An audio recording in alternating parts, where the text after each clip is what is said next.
Assalamualaikum warahmatullahi wabarakatuh. Perkenalkan, nama saya Lisa Kalda Saleh, absen 4 dari kelas 11 Nakes.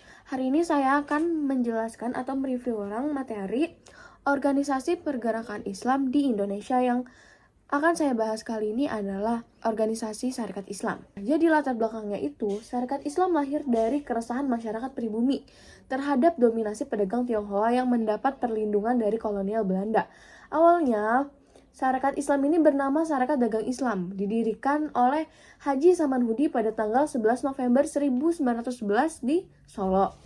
Organisasi ini awalnya berfokus pada bidang perdagangan, namun kemudian berkembang menjadi gerakan politik Islam yang membela hak-hak rakyat. Untuk tujuan berdirinya, Sarekat Islam memiliki dua tujuan besar. Yang pertama, tujuan jangka pendek. Nah, di sini mereka mempunyai tujuan untuk mempererat persaudaraan antar umat Islam, membantu sesama, dan meningkatkan kesejahteraan rakyat melalui usaha yang halal. Yang kedua, yaitu tujuan jangka panjang, mereka ingin menciptakan masyarakat Islami dan memperjuangkan kemerdekaan Islam. Bagi Cokroaminoto, kemerdekaan merupakan hak mutlak bagi seluruh umat Islam. Yang ketiga, untuk tokoh-tokoh pentingnya di sini ada Haji Samanhudi yang merupakan pendiri organisasi dan pengusaha batik. Yang kedua ada Cokroaminoto yang merupakan pemimpin utama yang mengarahkan SI ke ranah politik nasional. Yang ketiga ada Haji Agus Salim yang merupakan tokoh intelektual yang memperkuat nilai Islam dalam organisasi. Yang ketiga ada Tirto Adisuryo yang merupakan penyusun anggaran dasar awal dan pendiri Medan Prijaji. Yang terakhir ada Raden Gunawan yang merupakan aktivis penyebaran Sarekat Islam ke berbagai daerah di Indonesia.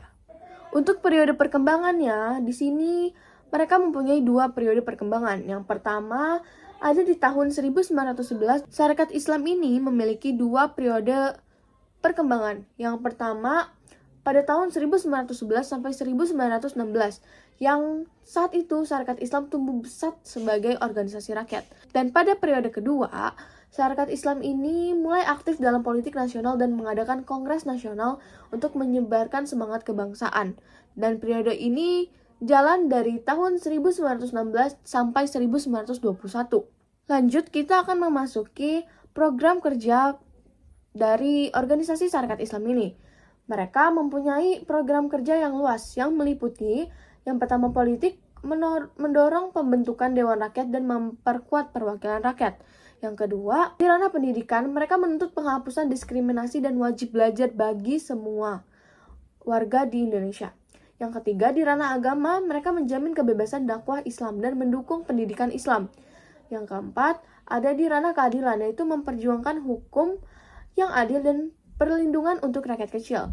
Yang kelima, di ranah pertanian dan agraria, mereka menghapus sistem tuan tanah dan memperbaiki irigasi. Yang keenam, di bagian industri, mereka menuntut nasionalisasi industri penting demi kemakmuran rakyat. Namun sayangnya, Sarekat Islam mengalami perpecahan internal. Masuknya paham komunisme melalui tokoh seperti Semaun dan Darsono menyebabkan konflik ideologi. Kelompok nasional Islam seperti Cokroaminoto dan Agus Salim menolak keras ideologi ini. Akhirnya, kelompok komunis dikeluarkan pada Kongres tahun 1921. Tapi perpecahan ini membuat kekuatan Sarekat Islam melemah secara nasional. Sarekat Islam merupakan tonggak awal kebangkitan politik umat Islam di Indonesia. Mereka tidak hanya melawan penjajah, tapi juga membangun kesadaran nasional lewat politik, ekonomi, dan agama. Meski mengalami pasang surut, jejak perjuangannya tetap akan menjadi bagian penting dalam sejarah bangsa. Terima kasih sudah menyimak review saya kali ini. Mohon maaf jika ada kesalahan atau kekurangan. Wassalamualaikum warahmatullahi wabarakatuh.